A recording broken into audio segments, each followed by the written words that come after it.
Recording by Kohinoor music studio Bakhri बाजार।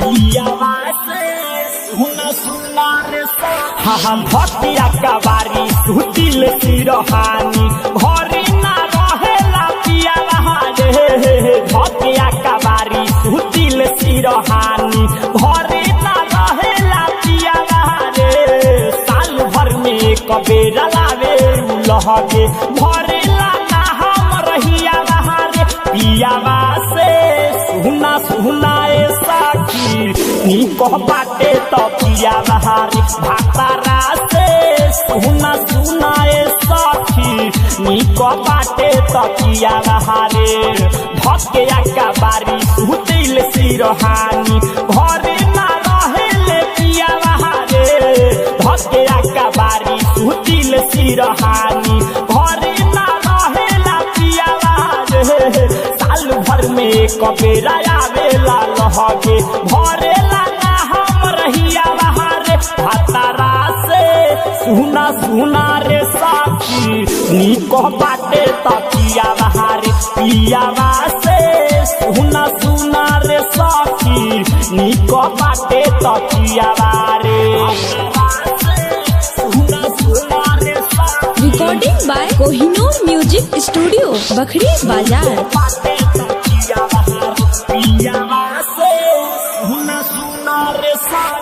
हर पल हर दिन रहे हमारा सोझा तकिए उतारे ला प्यार के बोझा।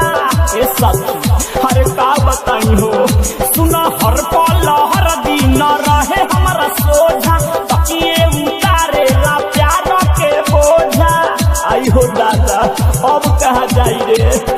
रोवेला हमरो जियादा रे। पियावा से सुना सुना रे साखी निको बाटे तकिया रे। पियावा से सुना सुना रे साखी निको बाटे तकिया रे।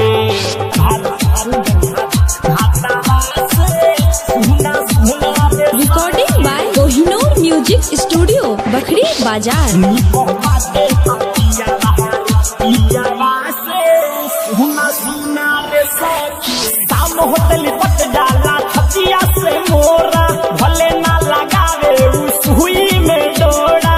साथ गमान रे बुड़बो के बा शाम होतली पट डाला छतिया से मोरा भले ना लगावे सुई में डोरा। ए दादा अब तो कर में फूटल बा बाकी लभ के पिया में फकिया रे।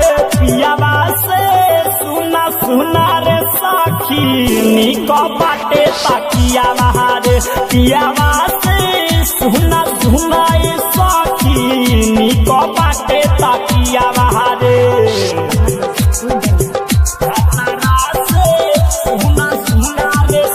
Recording by Kohinoor music studio Bakhri बाजार।